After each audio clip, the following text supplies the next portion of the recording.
Sudan activists warn of attempt to clear protest camp. Khartoum. Activists warned of an attempt to disperse a 10-day-old mass protest outside army headquarters on Monday, as Sudan's new military rulers came under rising pressure to hand power to a civilian government. "Until we see tangible results, we are not moving from here," said protester Abdulhadi Hajj Ahmed, as crowds remain camped outside the complex in Khartoum. Thousands of demonstrators have kept up their sit-in despite the ouster last week of veteran President Omar al Bashir, continuing their push for civilian rule after protest leaders issued demands to the new military council. The organization that spearheaded the months of protests leading to Bashir's fall, the Sudanese Professionals Association, warned on Monday of an attempt to disperse the sit-in. "We call on our people to come immediately to the sit-in area to protect our revolution," the SPA said in a statement, without saying who was responsible. Witnesses said several army vehicles had surrounded the area and that troops were seen removing the barricades which demonstrators had put up as a security measure. "I felt frustrated when they tried to break the sit-in, but I still trust the army because it's not possible that they would give up on protesters," said demonstrator Mohammed al-Fatih. Portraits of people killed in the months of rallies covered the facades of several buildings in the area. Protester Rasha, who gave only her first name, said she trusted the junior army officers but not the senior ones. "I'm afraid they might make another attempt to break the sit-in," she said. Britain's ambassador to Khartoum, Irfan Sadiq, met the new military council's deputy on Monday and stated his top request was no violence and no attempt to forcibly break the sit-in.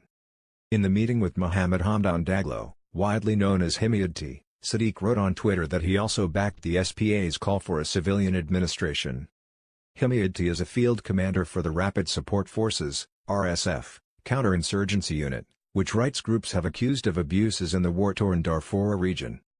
But at the protest site on Monday, witnesses saw a banner with a photograph of Himyadti which read, "We will not forget that you stood with us." The diplomatic talks came a day after the embassies of Britain, the United States and Norway issued a joint statement calling for inclusive dialogue to effect a transition to civilian rule. The SPA has said a transitional government and the armed forces must bring to justice both Bashir and officials from his feared National Intelligence and Security Service, NISS.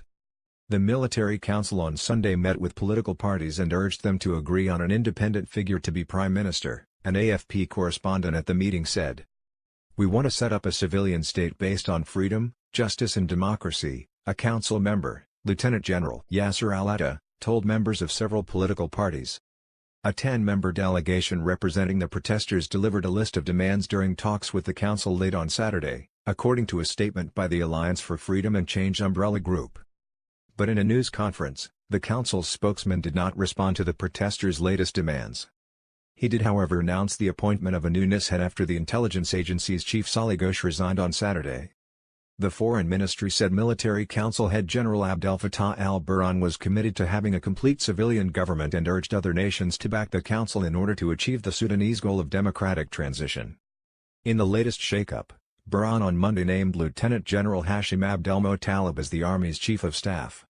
Burhan has pledged that individuals implicated in killing protesters would face justice and that demonstrators detained under a state of emergency imposed by Bashir during his final weeks in power would be freed. Bashir ruled Sudan with an iron fist for 30 years before he was deposed last week following mass protests that have rocked the country since December.